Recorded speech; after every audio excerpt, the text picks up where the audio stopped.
सर्वमंगल मांगल्ये शिवे सर्वार्थ साधके शरण्ये त्र्यंबके गौरी नारायणी नमस्तुते। ओम आदित्याय सोमाय मंगलाय बुधाय स गुरु शुक्र शनि पयर्च ராகு கேதுவே நமோ நமக. ஸ்ரீ குபேர யூடியூப் சேனல் நேயர்களுக்கு அன்பார்ந்த வணக்கம். நான் உங்கள் ரேவதி ராஜேஷ் கண்ணா. அனைவருக்கும் தமிழ் புத்தாண்டு நல்வாழ்த்துக்கள். அதாவது பார்த்திங்கன்னா சுபகிருது வருடம் புத்தாண்டு பலன்கள் பார்க்க போகிறோம். அதாவது சுபகிருது வருடம் அதோட பாடல்கள்லாம் என்னன்னு பார்க்கலாம். ஸோ நிகழும் சுபகிருது வருடம் ஆங்கிலப்படி 14ஆம் தேதி 4ஆம் மாதம் 2022ஆம் ஆண்டு அன்று காலை சூரிய பகவான் மீன ராசியிலிருந்து மேஷ ராசிக்கு அடியெடுத்து வைக்கக்கூடிய சித்திரை 1ஆம் தேதியான தமிழ் புத்தாண்டு துவக்கம். எத்தனை மணிக்கு இந்த துவக்கம் நடக்குது அப்படின்னு பார்த்தீங்கன்னா காலை 8:41 அந்த நிமிஷத்துக்கு சூரிய பகவான் மேஷ பயணத்தில் கால் எடுத்து வைக்கிறாருங்க. இது பார்த்திங்கன்னா வியாழக்கிழமை, சிம்ம ராசி, பூர நட்சத்திரம், திரையோதசி திதி, துருவ யோகம், கௌளவ கரணத்தில் இந்த ஆண்டு தமிழ் புத்தாண்டு பிறக்குது. புத்தாண்டு பார்த்திங்கனாக்கா சுபகிருது அப்படின்ற ஒரு வருடத்தை பிறக்குது. அதாவது பிளவ ஆண்டு முடிந்து சுபகிருது அப்படின்ற ஒரு ஆண்டு திறக்குது.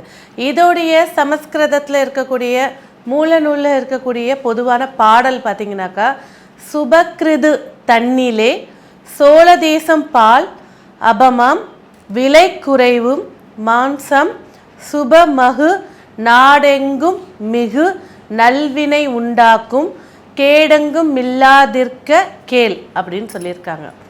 அதாவது பார்த்திங்கன்னா சுபகிருதுன்ற வருடம் இதுக்கு முன்னாடி சோழன் ஆண்டுட்டு இருக்கும்போது இந்த ஆண்டு தொடக்கத்தில் தான் அந்த சோழ இது அழிந்து போனதாக ஒரு நூலில் சொல்லியிருக்காங்க.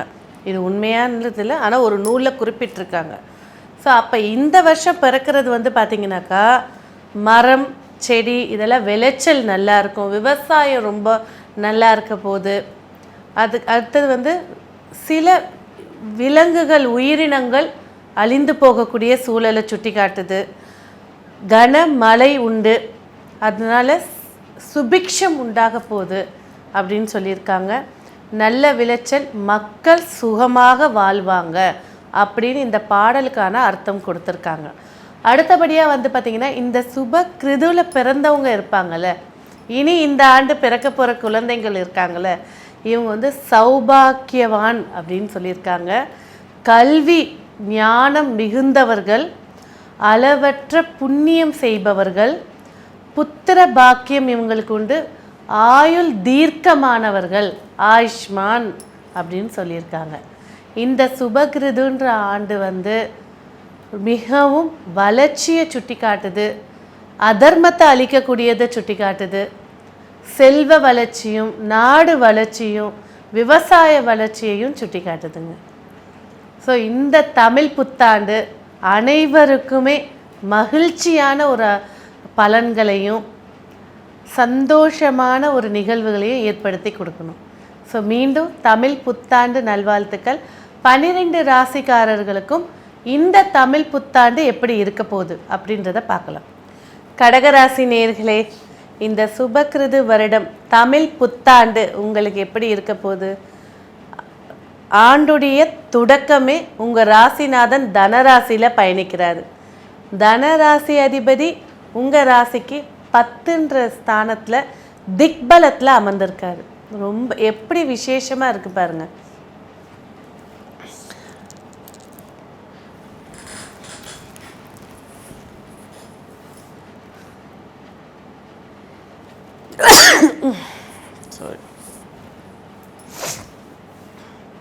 ஸோ இந்த சுபகிருது ஆண்டு தொடக்கம் கடகராசி நேயர்களுக்கு நன்மையை ஏற்படுத்தி கொடுக்க போகுது.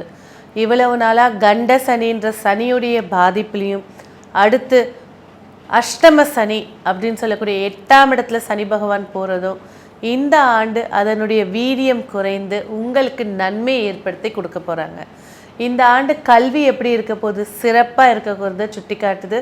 அதே சமயத்தில் சூரிய பகவானுடன் ராகுவும் புதனும் இணைந்திருக்கிறதுனால இந்த கல்வியுடைய ஞானம் வந்து பார்த்திங்கன்னா அதிகரித்தாலும் சில குழந்தைங்க வந்து பார்த்திங்கன்னா ஒரு பேட்டர்ன் போட்டுக்குவாங்க. என்னென்னா இது படித்தா பாஸு, ஓகே, அடுத்து ரொம்ப ஸ்ட்ரெயின்லாம் எடுக்க மாட்டாங்க.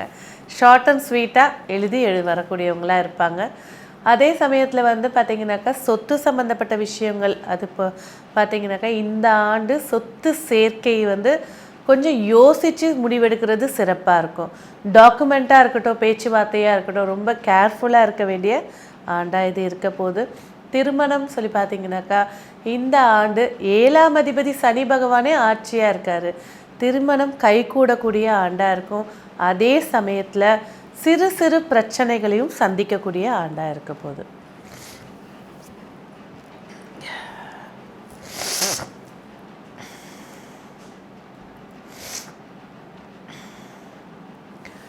கணவன் மனைவிக்குள் ஒற்றுமையும் ஓங்கியிருக்கும். சின்ன சின்ன சண்டைகள் இருந்தால் தானே இன்னும் நெருக்கம் அதிகமாக இருக்கும் அப்படின்னு எடுத்துக்கோங்க.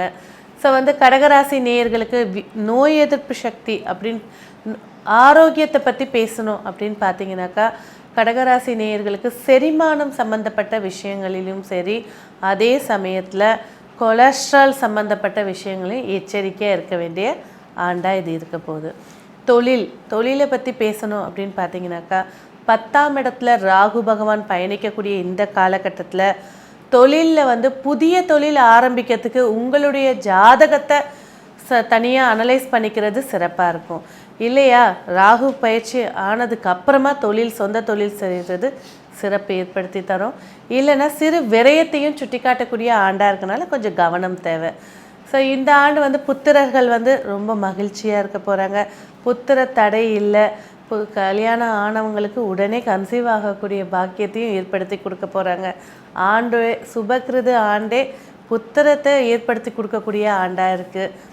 அதே போல் வந்து பார்த்திங்கன்னா கடகராசி நேயர்களுக்கு அப்படின்னு எடுத்துக்கிட்டிங்கனாக்கா இந்த ஆண்டு தொடக்கமே லாபஸ்தானத்தில் லக்னம் இருக்கிறதுனால உங்களுடைய குறிக்கோள் லாபத்தை நோக்கி இருக்க போது, அந்த லாபமும் வெற்றியாக மாற்றி தரப்போகுது.